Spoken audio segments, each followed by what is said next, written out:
Okay, let's talk about equilibrium. We've addressed the concept of translational equilibrium before. This is the idea where if you apply a force to an object and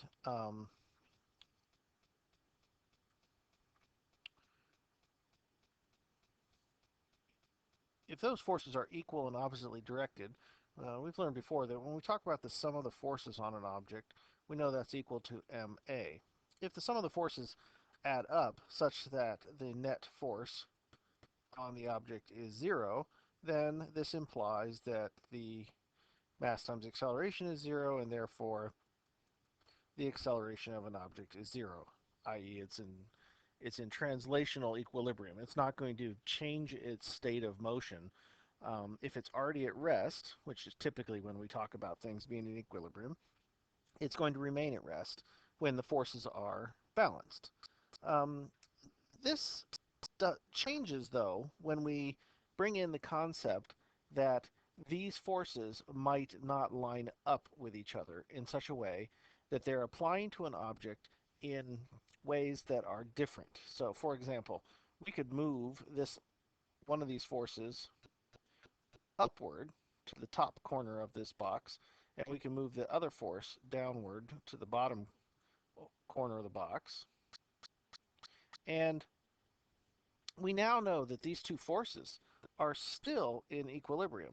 We still have this condition is still true. The sum of the forces as vectors are still adding up to zero. So the net acceleration of the object is still zero. So its center of mass, this center of the object, is going to remain where it was. It's not going to move left or right, i.e. translate. But we have a new concept here that we all realize that this box will now turn. Um, if I were to push on this box in this manner, this top corner wants to move past the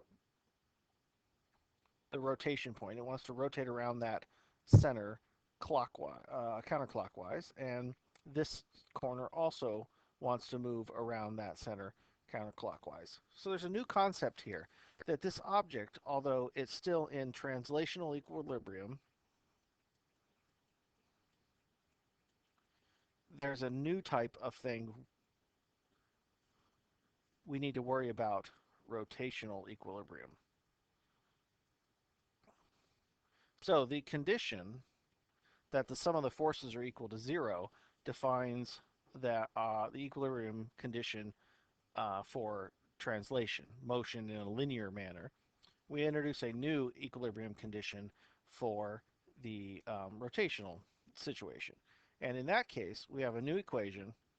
The sum of the torques on an object is equal to I alpha, where I we call the moment of inertia,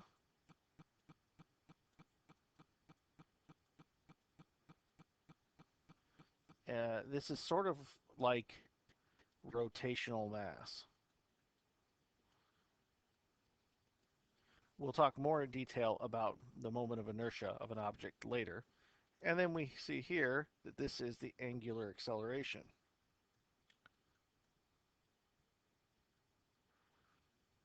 And so we can think of torque as a rotational force, or a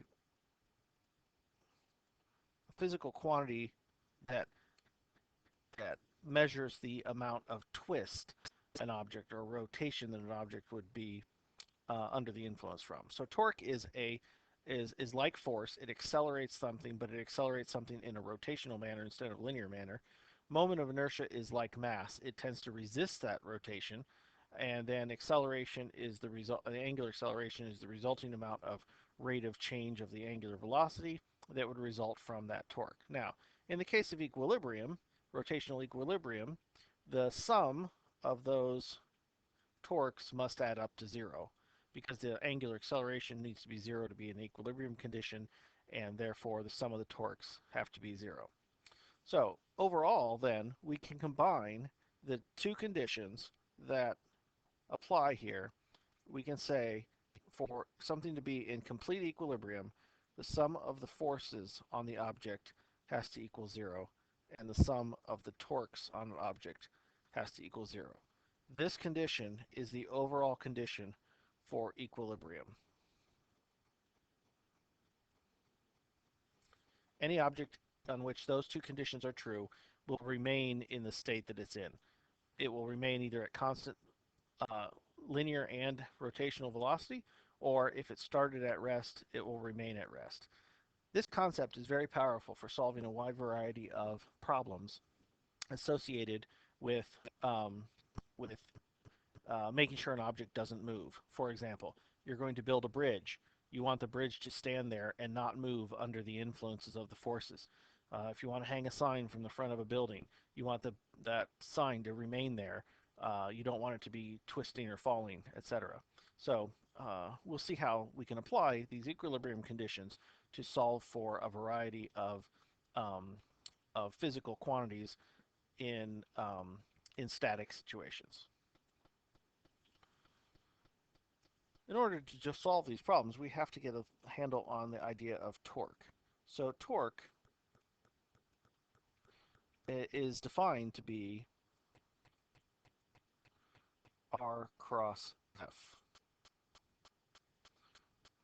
Remember from the definition of the cross product that this is the same as the magnitude of R times the magnitude of F times the sine of the angle in between them. So let's take, for example, a rod that's able to pivot around its left-hand side. So generally we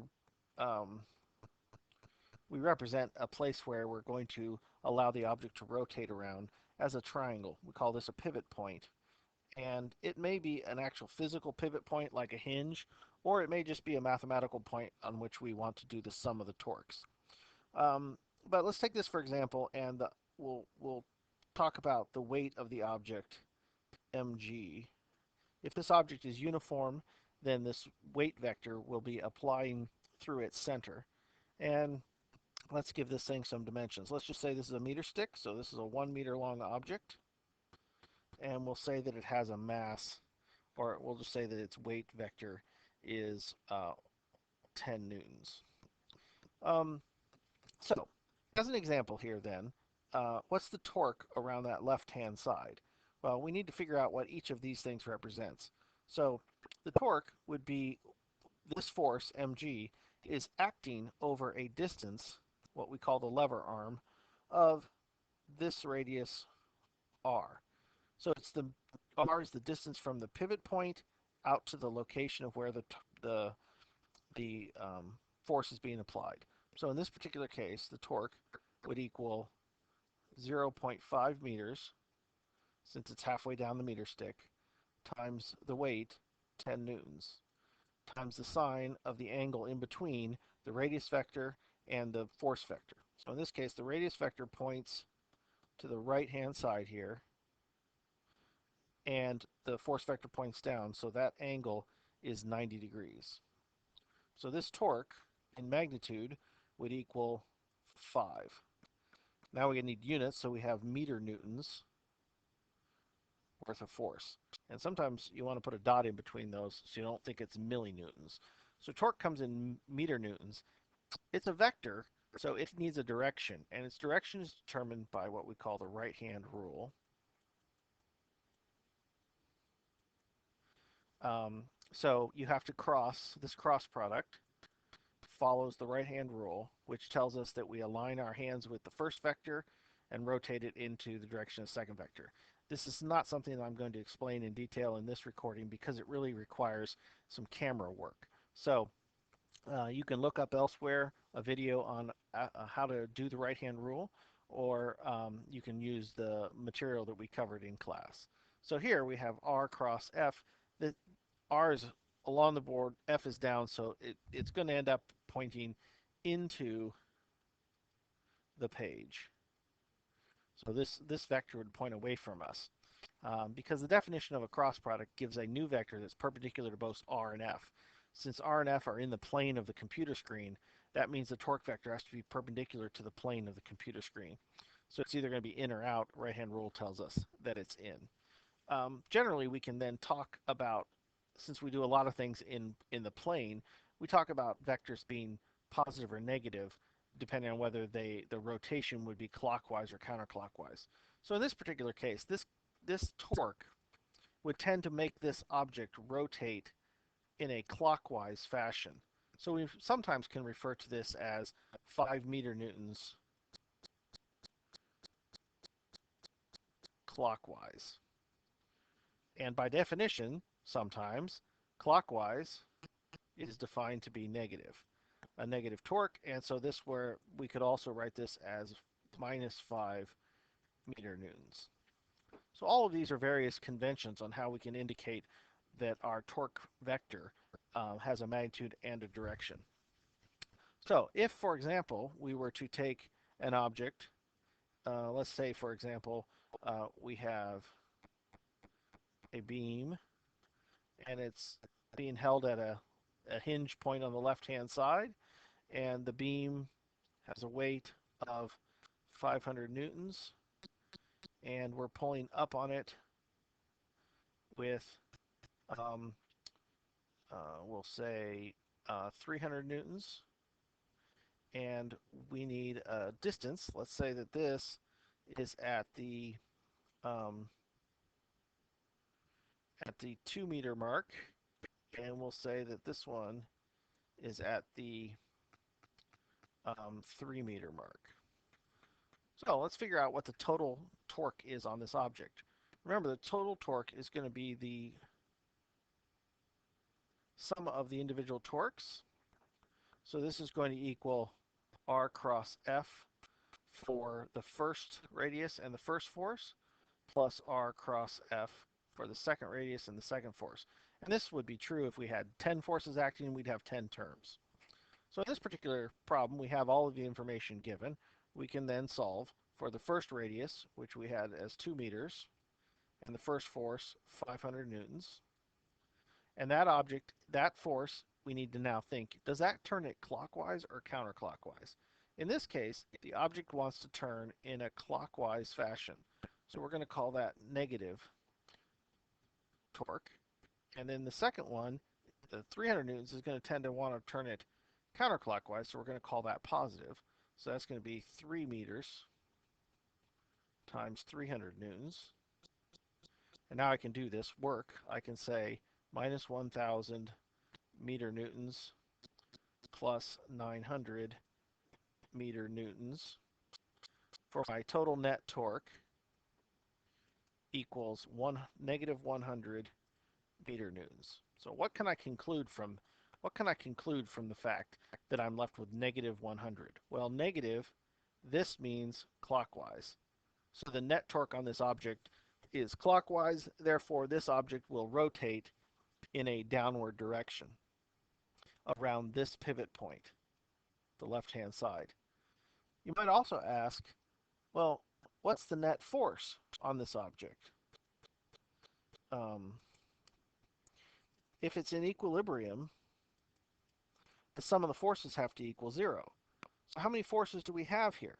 Well, I see 2, and they certainly don't add up to 0. There's 500 downward and 300 upward, so this object should be moving downward. But what we didn't include is we didn't include any forces that are acting because of the pivot. That actual hinge is holding that beam there at that location.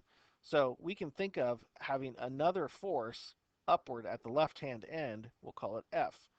So that upward force is going to balance out the rest of them. So I'm going to write down my sum of my net forces equation here, which would be minus 500 newtons downward plus 300 newtons upward plus F, our unknown force. This has to equal 0, so F must equal 200 newtons. Whoops, that doesn't look like an N. So in order for this thing to be truly in equilibrium, there must be another force present at the pivot point. And that leads you to another question is, hey, if there's another force acting there, why didn't we end up with another force term over here? Well, we could have, and to be very accurate, we should have written this as plus R3 cross F3, but you'll notice that how far away is the pivot point what's the radius that this is acting on? When a force passes through the pivot point, the radius is 0, therefore it can exert no torque.